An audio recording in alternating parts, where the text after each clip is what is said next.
స్వామి వివేకానంద జయంతి సందర్భంగా అందరికీ హృదయపూర్వక శుభాకాంక్షలు తెలియజేస్తూ దేశవ్యాప్తంగా స్వామి వివేకానందుల వారి యొక్క జయంతిని పురస్కరించుకొని జాతీయ యువజన దినోత్సవం పేరు మీద అనేక కార్యక్రమాలు నిర్వహిస్తూ ఉన్నారు. సాంస్కృతిక కార్యక్రమాలు కానీ, సదస్సులు కానీ, క్రీడా పోటీలు కానీ, సెమినార్స్ కానీ అనేక రకరకాల కార్యక్రమాలను దేశవ్యాప్తంగా నిర్వహించుకుంటూ ఉన్నారు.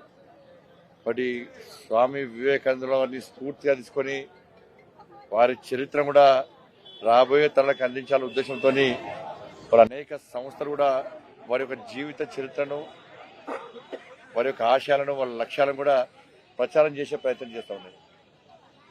మరి సనాతన ధర్మాన్ని, భారతీయ సంస్కృతి సాంప్రదాయాలను ప్రపంచవ్యాప్తంగా చాటి చెప్పినటువంటి గొప్ప మహనీయుడు స్వామి వివేకానంద. ఒకవైపు భారతదేశాన్ని ఇతర దేశాలు హేళనగా చూస్తున్న సందర్భంలో, చులకన భావంతో చూస్తున్న సందర్భంలో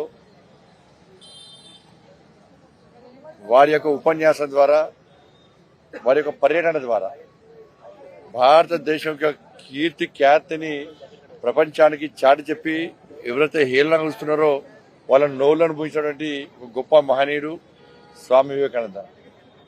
ఇక రాబోయే రోజున ముందే ఊహించుకున్నారు స్వామి వివేకానంద వారు.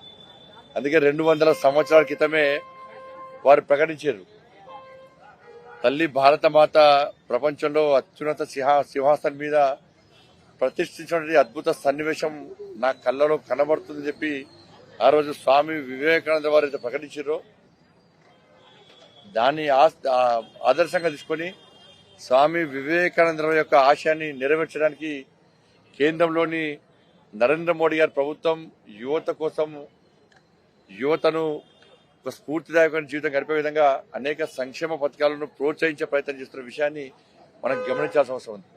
స్టార్టప్ ఇండియా పేరుతోని ఇవాళ యువత ఉద్యోగాల కోసం కాదు, యువతనే ఉద్యోగాలు ఇచ్చే స్థాయికి ఎదగాలని చెప్పి ఇవాళ అనేక విధంగా ప్రోత్సహించే ప్రయత్నం ఇలా నరేంద్ర మోడీ ప్రభుత్వం చేస్తుంది. ఇవాళ ప్రధానమంత్రి రోజ్గార్ మేళా పేరుతోని సంవత్సర కాలం లోపల ఈ దేశంలోని యువతకు 10 లక్షల మందికి ఉద్యోగాలు ఇవ్వాలని చెప్పి ఒక లక్ష్యాన్ని తీసుకొని ఏ యొక్క ఆరోపణ లేకుండా, అక్రమాలు లేకుండా, పైరవీలు లేకుండా కష్టపడి చదువుకున్న యువతకు ఉద్యోగాలు ఇస్తున్న ప్రభుత్వం నరేంద్ర మోడీ ప్రభుత్వం.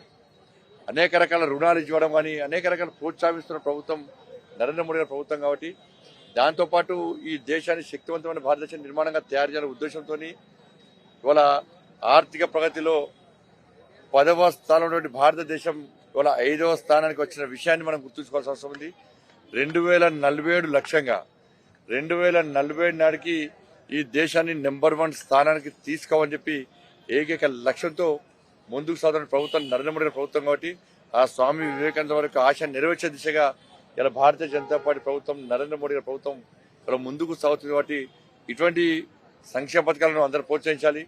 ఇటువంటి ప్రభుత్వానికి, నరేంద్ర మోడీ గారికి నేటి యువత అండగా ఉండాలని చెప్పి మనస్ఫూర్తిగా అందరికీ విజ్ఞప్తి చేస్తూ స్వామి వివేకానంద వారి యొక్క జయంతి సందర్భంగా ప్రతి ఒక్కరు కూడా హృదయపూర్వక శుభాకాంక్షలు.